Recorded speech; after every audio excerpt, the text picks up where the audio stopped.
In this video, I'll go over our recommendations for preparing your Vizzle account for ESY. We'll cover how to edit your goal and objective tags to add ESY to them for easy filtering. Editing student assignments so that the lessons addressing those goals and objectives your students will be working on are extended and available through ESY. How to view and filter ESY lesson play data, and I'll quickly share some changes coming to Vizzle. To prepare your students' Vizzle activities for ESY, the first thing we'll do is to edit the goal and objective tag names, adding ESY 2022 to them so that we can quickly filter the data cards and lesson play data for easy progress monitoring. To do that, from the Students dropdown, select a student attending ESY. I'll choose my student Connor Demo. On the data tracking page of his profile, I see all of his data cards. So I can focus only on those skills my student will be working on this summer. I'm going to add ESY 2022 to the goal tag name so I can filter these cards. The first skill my student will be working on is for their fractions goal. So I'll click on their fractions data card to open the data details screen. I can then click on the orange Edit Pencil button and add ESY 2022 to the tag name and click OK. With that updated, I'll click in the top right to close this screen. I'll then repeat with the other goals he'll be working on this summer for graphs and main idea.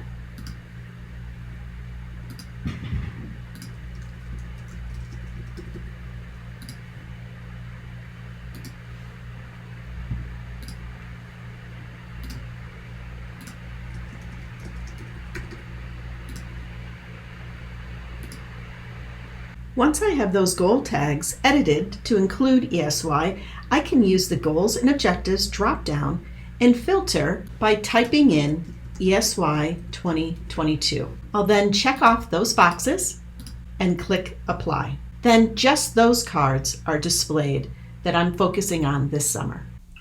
Then, at the start of the new school year, you can just as quickly remove the ESY portion of the goal tag name after it's no longer needed. The next step I'll take in preparing for ESY is to edit my students' lesson assignments so that they have access to the lessons associated with the goals they'll be working on. To do that, I'll click on the student's lesson page by clicking Lessons in the left navigation panel. I'll then select a subject area he's working on this summer. So here I'll select Math. On the bottom of each lesson card, you can see how many more days the current lesson assignment has before it will expire. When a lesson expires, it is no longer available to the student when they log in and is moved to previously assigned. All the lesson play data is kept and still available to view. To make sure the lessons associated with his ESY goals are available all summer, I'll need to edit those assignments. To do that, I can filter by goals and objectives just like I did on the data tracking page. Simply click on Additional Filters and then Goals and Objectives. Type in ESY. I don't even need to go farther. There they are. And I can check off for math, graphs, and fractions and click Apply. Now, with just those lessons associated with those two goals being displayed, I click Select All, and Vizzle highlights all the active lessons associated with those two goals. Then, to update the assignments and make them available through the summer, click the blue Edit Assignment button. Here, you will go ahead and assign these lessons just like you always do by selecting either a date range or specific dates. Here, I'll go with a date range starting from today and then clicking the right arrow to find the last date. It's important to note that Vizzle has recently updated this and will now allow you to assign out 18 weeks rather than just 10. So no doubt that will completely cover your ESY timeframe and even allow you to go into the beginning of the school year if you'd like, to be sure that they have access when they initially start back as well. In the second column, you can drag to order the lessons differently if you'd like. And then in the third column, select the student. Highlighted in orange is the student whose profile you're working on. So I'll go ahead and just check off Connor. Then the final step is a little different than what we normally would tell you to do. We typically tell you to save with custom tags when assigning lessons, but since these lessons were already assigned and tagged, you can simply click Save No Tags. The current tags will remain. I'll continue to the other subject area Connor will be working on this summer, ELA. Here you'll see he currently doesn't have any active lessons assigned to him. You can view any lessons that have expired for that subject by checking off the previously assigned box. Then to filter those lessons by goal and objective tags he's working on for ESY, I'll go ahead, I'm going to uncheck his math goals. I'll put in ESY and check off his ELA main idea goal and then click apply. With the associated lessons displayed, I can again click Select All to highlight them and then Edit Assignments. Like before, I'll select my date range, go from today, and I'm going to go out the full 18 weeks. I can adjust the order if I'd like, select my student who's highlighted in orange, and save no tags. You'll see those lessons are now no longer in previously assigned, but they are now current.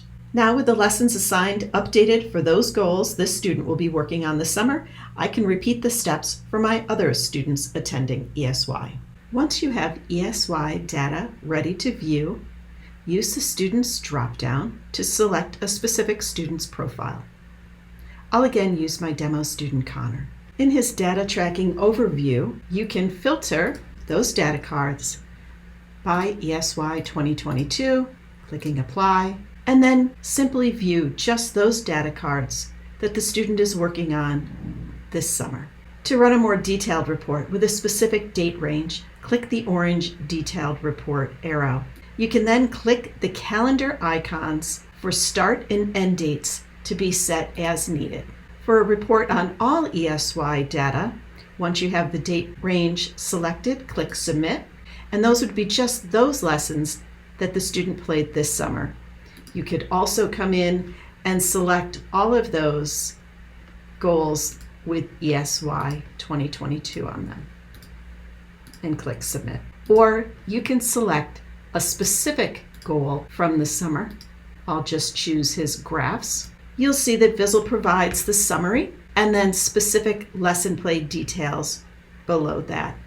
You can also add in a note, potentially sharing a level of prompting, and Vizzle allows you to export as a CSV or as a PDF. If you'd like to learn more about Vizzle's data options and how you can use Vizzle for progress reporting with confidence, I recommend watching the short videos on data in our Getting Started guide.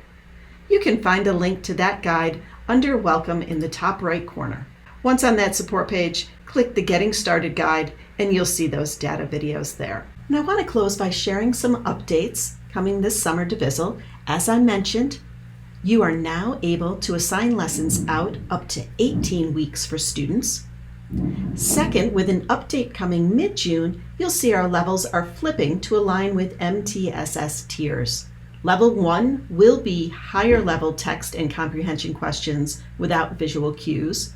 Level 2 will remain the same, modified text with visual cues.